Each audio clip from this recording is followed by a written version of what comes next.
подпредседателе, почитувани колеги пратеници, втор ден сме на расправа на буџетот и секој дневно од колегите од власта може да се слушнат буквално истите говори. Колешке Висник, јас нема да се согласам со ништо од тоа што кажавте, затоа што овој буџет кој што е проектиран на 5,3 милиарди евра е како надуван балон кој што ќе пукне како меур од сапуница и многу набрзо ќе треба да го видиме и првиот баланс. Знаете, хартија трпи све, но вашата неспособноста на власта, корупцијата и криминалот доведува да до тоа овие средства се буквално напишани само на хартија, без да има никаква реализација.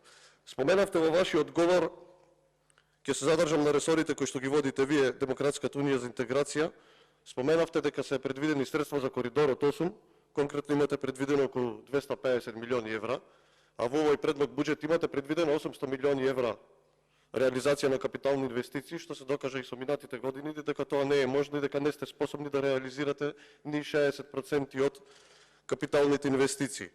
Кажавте дека ќе започнете со делницата Тетово, Гостивар, Букојчани, Требеништа, Струга, Ќафасан, но да ве прашам, докаде е патот, докаде е автопатот Кичево, Струга, кој што јас и моите сограѓани албанци и македонци, сите кои што живееме во Струга, Охрид, кој дневно го поминуваме.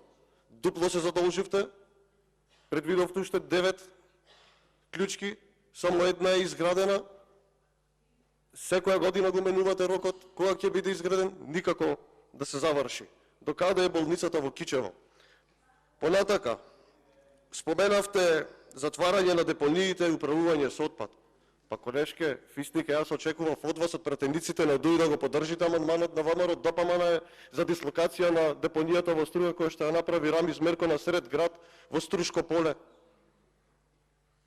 каде што го загадува воздухот, каде што ги загадува водите, го загрозува статусот на УНЕСКО, на Охридското езеро со дивоградбите и останатите работи. 18 години го водите тоа министерство и срамота е вие да зборувате за отпад. На сред град има направен отпад, каде што и вашите сограѓани албанци и моите сограѓани албанци се трујат од истиот воздух. Најплодното земјиште го направи отпад, каде што храната завршува на струшките пазари.